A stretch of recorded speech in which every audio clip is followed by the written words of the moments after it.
foi anunciado anteriormente, o Literatórios está participando do Desafio Livrada 2016. Como a primeira categoria se adequa muito bem ao Literatórios e eu ainda não falei desse autor, que é um autor que eu gosto muito de ler, hoje a gente vai checar o primeiro tópico do desafio, que é um prêmio Nobel. Minha escolha foi A Guerra do Fim do Mundo, do Mário Vargas Llosa.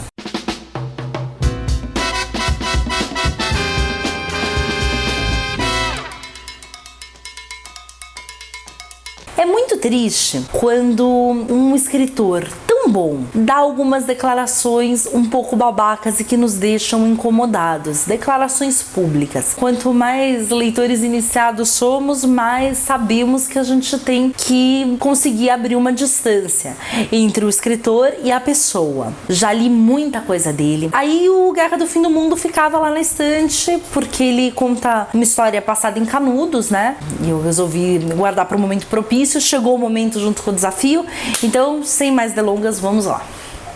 O Vargas Llosa, ao ler Os Sertões do Euclides da Cunha, ficou absolutamente alucinado. Quis ele também escrever a sua história passada em Canudos. E isso exigiu dele um grande estudo, uma viagem ao sertão do Brasil. Ele foi ao interior da Bahia, Sergipe, outros estados, né, para poder tentar reconstruir o que foi essa história, o que foi essa Guerra de Canudos, o que foi o Antônio Conselheiro. Em Guerra do Fim do Mundo, ele reconstrói a história de Canudos, se utilizando de bastante fatos históricos, mas também utilizando alguns personagens ficcionais para poder traçar o enredo dessa história tão complexa. Ele começa a contar a história do conselheiro, não desde a sua infância e das muitas histórias, mas quando ele já peregrinava pelo interior da Bahia, pelo interior do Nordeste, quando ele já era considerado um homem santo e muitas pessoas iam atrás dele querendo ouvir suas profecias até finalmente se estabelecer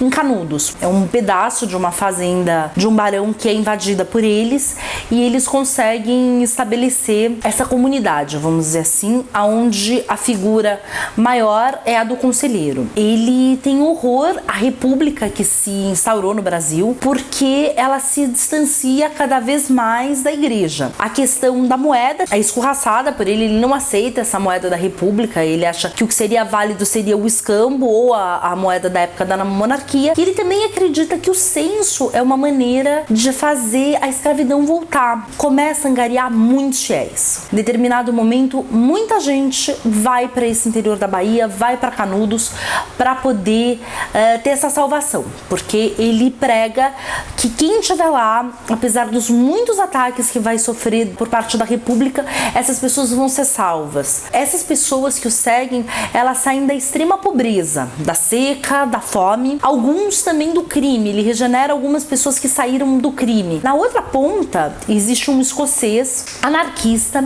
que participou de várias revoluções na Europa e acabou chegando no Brasil, fugido de lá, com algumas ordens de prisão de vários lugares. No início do livro, tem uma parte bem interessante que ele vai no jornal republicano, que até o momento era o jornal mais progressista possível, falando que ele quer fazer um anúncio chamando todo mundo, todos os homens que querem lutar por uma causa para ir para Canudos. Curiosamente, ele é um ateu. Ele acha que o que é dito pelo conselheiro, na verdade, está dito nas entrelinhas como é que você repudia um governo militar e gente que quer cagar regra para você. E ao longo do livro, a gente vai vendo vários personagens históricos, né, que realmente viveram em Canudos. Ele faz pequenas, breves biografias, conta a história pregressa deles, até o encontro com o conselheiro, até a chegada em Canudos. Quem também dá voz ao livro é um jornalista míope, que é uma figura bem curiosa, mas nesse momento o jornalista trabalha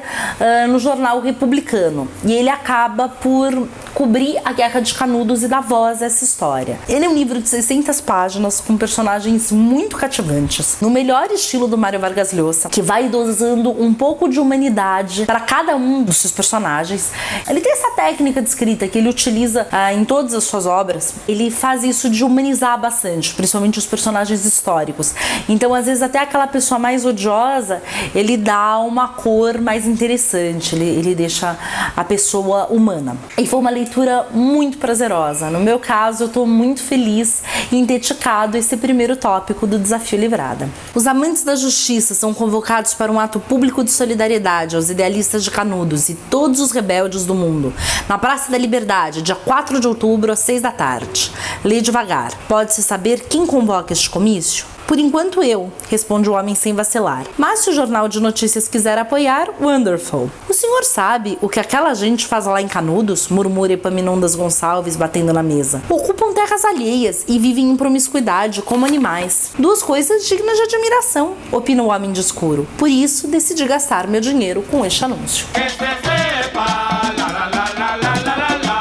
Mário Vargas Llosa nasceu na cidade de Arequipa, no Peru, em 1936. Flertou com o marxismo, foi encantado com a Revolução Cubana e acabou descambando para um lado muito mais liberalista. Enfim, é o escritor mais recente da América Latina a ganhar um prêmio Nobel, que veio em 2010. Sua obra é variada e versa sobre diversos assuntos de grande interesse. A Amazônia brasileira e peruana está presente em vários livros seus. Em Pantaleão e as Visitadoras, A Casa Verde e O Sonho do Celta. Histórias de amor inesquecíveis como Travessuras da Menina Má, Cadernos de Dom Rigoberto, Elogio da Madrasta e Tia Júlia, o Escrevinhador. Seu romance mais recente é O Herói Discreto, que saiu em 2013. E sua maior obra, considerada sua maior obra, é O Conversa no Catedral, lançado em 1969. Um autor, para quem não conhece, para quem nunca leu, vale muito a pena embarcar na obra e nunca, jamais ler os seus artigos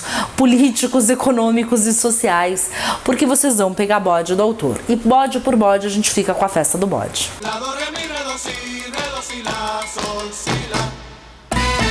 A sinopse em 3 palavras de Guerra do Fim do Mundo é: jornalismo, idealistas e canudos.